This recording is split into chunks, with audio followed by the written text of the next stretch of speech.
وہ روزی جب سمندر کے تہہ میں پہنچاتا ہے جانوروں کو، ہمیں بھول جائے گا؟ اللہ پاک نے حضرت سیدنا موسیٰ علیہ السلام کو جب موت کا ارادہ فرمایا کہ موسیٰ کو موت دینے، رب تبارک و تعالیٰ نے فرشتے کو بھیجا، ملک الموت کو بھیجا کہ جاؤ اور موسیٰ کی روح قبض کرو، کیونکہ نبیوں کو بھی موت آتی ہے لیکن ایک لمحے کے لیے آتی ہے، پھر وہ ہمیشہ کے لیے زندہ کر دی جاتی ہے۔ انبیاء کو بھی اجل آنی ہے مگر ایسی کہ فقط آنی ہے، پھر وہی موت کے بعد ان کی حیات مثل سابق وہی جسمانی ہے۔ تو لیکن نبیوں کو جو موت آتی ہے تو موت کا فرشتہ ان کی بارگاہ میں ان کو نظر آتا ہے۔ حضرت موسیٰ علیہ السلام کے پاس موت کا فرشتہ جناب اسرائیل علیہ السلام آئے، اور آنے کے بعد کہا چلیے۔ کہاں چلے؟ کہا کہ میں موت کا فرشتہ ہوں۔ اور نے اچھا تو مجھے مارنے آیا ہے؟ اور جیسے ہی کہا اچھا تو مجھے مارنے آیا، آپ نے زوردار تماچا اس فرشتے کو لگا دیا۔ اللہ کے پیغمبر ہے، دیکھو اللہ والوں کی شان کیا ہے، اور موت کے فرشتے کو تماچا لگاتے ہیں۔ اور تماچا لگایا، آپ میں ہے ہمت؟ ارے تماچا لگانا تو دور کی بات، اگر اسرائیل کا نام بے ادبی سے لے لو تو کافر ہو جاؤ، لیکن یہ نبی کی شان ہے، زوردار تماچا لگایا۔ اچھا نبی کا تماچا بھی کتنا زوردار ہوتا ہے کہ تماچا جب اسرائیل کے چہرے پہ لگا تو اسرائیل کی آنکھ نکل گئی، ایک آنکھ، اور وہ ہاتھ میں لے کے آنکھ پہنچے، اللہ تو نے تو مجھے ایسے کے پاس بھیجا ہے جو مرنا ہی نہیں چاہتا۔ تو اللہ کی رحمت نے گویا کہ مسکرایا اور ارشاد فرمایا کہ اسرائیل تو نے کیا کہا تھا؟ میں نے کہا چلیے، تو ناراض ہو گیا، مجھے مار دیا۔ اللہ نے آنکھ اچھی کیا، کہا کہ اب جانا تو ادب سے جانا، اب جانا تو ادب سے جانا۔ اللہ موت کو نبی کے دربار کا ادب سکھا رہا ہے، یعنی اللہ کو یہ پسند ہے کہ جب محبوبوں کے در پہ جاؤ تو ادب سے جاؤ۔ اور یہ کون بے ادب نکل آئے جو کہتے ہیں کہ نبیوں کی کوئی شان ہی نہیں ہے، نبیوں کا کوئی مقام ہی نہیں ہے، نبی تو ہماری طرح ہے۔ ارے نادان، اگر اپنی طرح ہے تو کیا تو موت کو مار سکتا ہے؟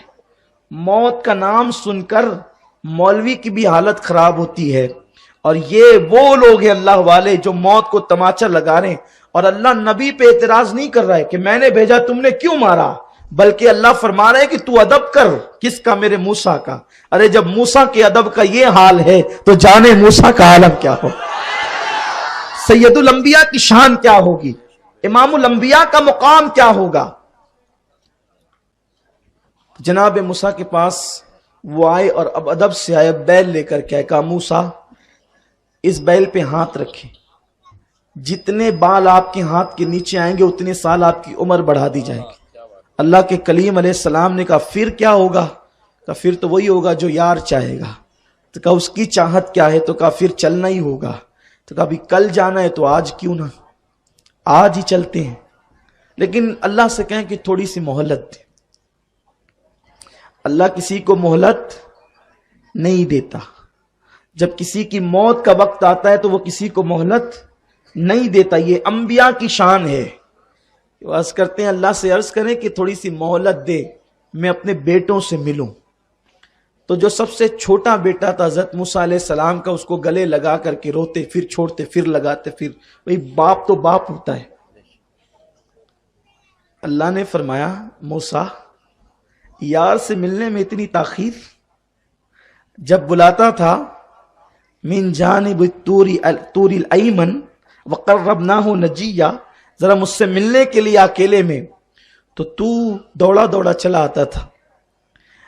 طور پہ باتیں کرنے بلاتا تو دوڑا دوڑا چلا آتا۔ ارے آج تو دیدار کرانے بلا رہا ہوں اور اتنی تاخیر کیوں ہے موسیٰ؟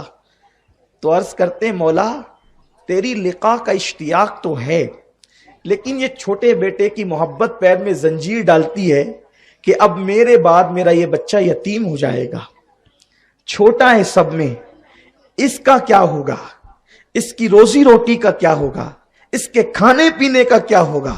تو ارشاد ہوا موسیٰ اب تک تو تاخیر کر رہا تھا بیٹے کی وجہ سے، اب ہم تھوڑی تاخیر کروا دیتے ہیں اور اب تجھے ذرا بتاتے ہیں تیرے بیٹے کا کیا ہوگا۔ ارشاد ہوا یہ جو دریا ہے تیرے سامنے اس پر عصا مار۔ حضرت موسیٰ نے دریا پہ عصا مارا تو دریا پھٹ گیا۔ جب دریا پھٹا تو جیسے ہی دریا پھٹا اس دریا کی تہ میں ایک چھوٹا سا پتھر پڑا ہوا تھا۔ اللہ نے فرمایا موسیٰ اب اس پتھر پہ بھی عصا مار۔ حضرت موسیٰ نے پتھر پہ عصا مارا، وہ پتھر دو ٹکڑے ہو گیا اور اس کے اندر ایک چھوٹا سا کیڑا تھا، اس کیڑے کے منہ میں ہرے رنگ کا پتا تھا اور وہ پتا چل رہا تھا۔ کیڑا پتا چل رہا تھا۔ کیڑا کہاں تھا؟ پتھر کے جہاں ہوا نہیں جا سکتی، جہاں ہوا نہیں جا سکتی اس میں کیڑا تھا، اور کیڑے کے منہ میں پتا تھا، وہ پتا کھا رہا تھا۔ حضرت موسیٰ اللہ کی قدرت دیکھ کر کے قربان ہونے کو جی چاہا۔ ارشاد ہوا موسیٰ جب سمندر کی تہ میں پتھر، پتھر میں کیڑا، جب کیڑے کو روزی پہنچاتے ہیں تو تیرا بیٹا تو انسان ہے، جب ہم اس کیڑے کو نہیں بھولتے تو تیرے بیٹے کو کیسے بھول جائیں؟ روزی ہم دیتے ہیں۔ بندہ اگر اللہ کا وفادار بن جائے پتھر میں بھی خدا روزی دیتا ہے، لیکن ہم روزی کے پیچھے رزاق کو بھول گئے، روزی کے چکر میں رزاق کو بھول گئے۔ ہم روزی کمانے کے لیے در در کی ٹھوکریں کھاتے ہیں، لیکن 20 منٹ کا ٹائم اللہ کی نماز کے لیے، عبادت کے لیے نہیں نکالتے۔ تو روزی سمیٹ کر، رزق سمیٹ کر مسجد میں لایا جاتا ہے۔ جو لوگ عبادت کرتے ہیں اللہ روزی بھی دیتا ہے، برکت بھی دیتا ہے۔